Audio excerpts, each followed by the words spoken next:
اور بچہ تھا، اگر کوئی چیز بیان کرنے میں مجھ سے کہیں کوتاہی ہو تو ظاہر ہے کہ وہ تو میری اپنی ہوگی، لیکن انشاءاللہ العزیز اگر آپ کی توجہ رہی تو بات سننے سمجھنے میں لطف آئے گا۔ انہوں نے فرمایا کہ یاد رکھو رحمت کا رشتہ ضرورت سے جڑا ہوتا ہے۔ آپ بھی غور کر لیجیے، ایک شخص ہے بیچارہ پیاس سے صحرا میں جاں بلب ہے، اس کو پانی چاہیے، اور آپ جناب وہاں پر اس کو 5-5 ہزار کے نوٹ جو ہیں وہ اس کے اوپر ویل کھولنا شروع کر دیں، وہ کہے گا بہن بھائی پیسوں کا کیا کرنا ہے، میں زندہ بچوں گا تو ان کو استعمال کروں گا، مجھے یہ نوٹ نہیں چاہیے، دولت نہیں چاہیے، رقم نہیں چاہیے، مجھے تو 2 گھونٹ پانی درکار ہے۔ رحمت کا رشتہ ضرورت سے جڑا ہوتا ہے۔ خدا نہ خواستہ کسی شخص کو دل کا دورہ پڑا اور وہ بہت شدید قسم کا وہ بیمار پڑا، اب وہ اس کو اس وقت فوری طور پہ اینٹیسڈ کی ایک ٹیبلٹ چاہیے جو زبان کے نیچے رکھے تو اس کو اتنی مہلت مل سکے کہ اس کو ہسپتال تک پہنچایا جا سکے اور میڈیکل ایڈ اس کو دی جا سکے۔ اب جناب آپ نے دیکھا کہ جناب وہ مریض کی یہ حالت ہے، اب آپ کہیں کہ یہ نقاہت سے کمزوری سے اس کا برا حال ہے، اس کو جناب کوئی مقوی غذا دینی چاہیے، اس کو طاقت بخش کوئی چیز کھلانی چاہیے، آپ اسے مثال کے طور پہ کوئی ملائی، مکھن، دیسی گھی کھلانا پلانا شروع کر دیں، یہ تمام چیزیں تو اس کے لیے زہر ثابت ہوں گی۔ اس کو اس وقت یہ چیزیں نہیں چاہیے، بلکہ وہ ایک چھوٹی سی گولی اینٹیسڈ کی چاہیے کہ زبان کے نیچے رکھے تو اس کو کچھ مہلت مل سکے شاید۔ حضرات مکرم، ضرورت کا رشتہ رحمت کا رشتہ ضرورت سے جڑا ہوتا ہے۔ آپ امتحان دینے گئے، کمرہ امتحان میں پرچہ حل کرنے کے لیے بیٹھے، اب قلم نکالنے کے لیے جیب میں ہاتھ ڈالا تو پتہ چلا کہ قلم تو گھر بھول آئی۔ اب جناب آپ نے پرچہ حل کرنا ہے، آپ کے پاس رائٹنگ سٹف نہیں ہے، لکھنے کے لیے پین نہیں ہے، قلم نہیں ہے، اب اگر آپ کو وہاں پر کوئی فرض کیجیے رولیکس کی گھڑی جو لاکھوں میں جس کی قیمت ہے وہ تحفہ دے تو آپ کہیں گے بھائی میرا سال ضائع ہو رہا ہے، مجھے اس گھڑی کی ضرورت نہیں ہے، مجھے تو ایک قلم چاہیے تاکہ میں پرچہ حل کر سکوں۔ رحمت کا رشتہ ضرورت سے جڑا ہوتا ہے۔ رب کائنات نے اپنے محبوب علیہ السلام کو تمام جہانوں کے لیے رحمت بنا کر دیا۔ سبحان اللہ۔ تو ماننا پڑے گا۔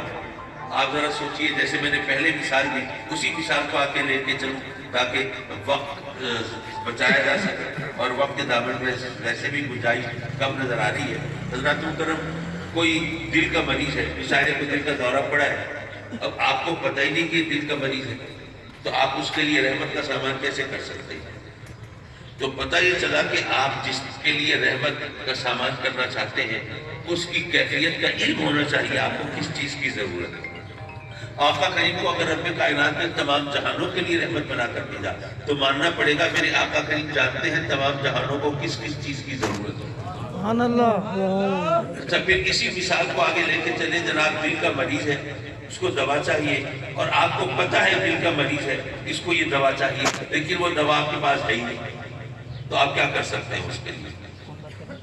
رحمت کا سامان نہیں کر سکتے۔ پتہ یہ چلا کہ میرے آقا کریم کو چونکہ اللہ نے تمام جہانوں کے لیے رحمت بنا کر بھیجا، اس لیے آقا کریم تمام جہانوں کی ضرورتوں سے واقف ہیں، اور جس جس چیز کی جس کو ضرورت ہے وہ سب میرے آقا کریم کے دامن میں موجود بھی ہے۔ نعرہ تکبیر، نعرہ رسالت، لبیک لبیک لبیک یا رسول اللہ۔ آگ بھڑکائی معاذ اللہ سیدنا ابراہیم علیہ السلام کو وہ اس آگ میں جھونکنا چاہتا ہے تو وہ آگ الاؤ کتنا بڑا تھا؟ کتابوں میں لکھا ہے، علماء جانتے ہیں کہ شعلوں کی بلندی کا عالم یہ تھا کہ اس الاؤ کے اوپر سے پرندے پرواز نہیں کر سکتے تھے، اتنی بڑی آگ۔ حکایت یہ ہے کہ ایک بلبل جوش میں پانی لے کے چل پڑی، کسی نے پوچھا بی بلبل کہاں جا رہی ہے؟ کہتی ہے کہ میں نمرود کی آگ بجھانے جا رہی ہوں۔ مذاق تو اڑنا تھا، باتیں تو بڑھنی تھی۔ دیکھو جی، ان کی بلند ہمتی دیکھو، ان کی عالی ظرفی دیکھو، ان کی بلند نگاہی دیکھو، کیا بات ہے۔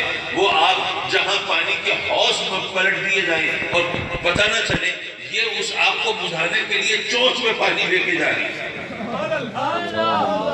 اس بلبل نے ہم پہنچ بھی نہیں پائیں گے، پہلے ہی بھاپ بن کے اٹھ جائیں گے، ان کی حیثیت ہی کیا ہے۔ لیکن بات یہ ہے کہ بعد میں فہرست بنے گی، لسٹ بنے گی، وہ کون تھے جو آگ لگانے والے تھے اور وہ کون تھے جو آگ بجھانے والے تھے؟ کسی کو فرق نہ پڑے، ممکن ہے برائی اسی طرح چھائی رہے، وہ چھائی کا پتہ بھی نہ چلے۔ ویسے مجھے یقین ہے فرق پڑتا ہے، چراغ سے چراغ جلتا ہے، لیکن چلو مان لیا چند لمحوں کے لیے کہ کوئی فرق نہیں پڑے گا۔ یارو اگر فرق نہیں پڑے گا تو دنیا کو نہیں پڑے گا، ہمیں تو پڑے گا نا، فہرست تو بنے گی نا۔ وہ کون تھے جو برائی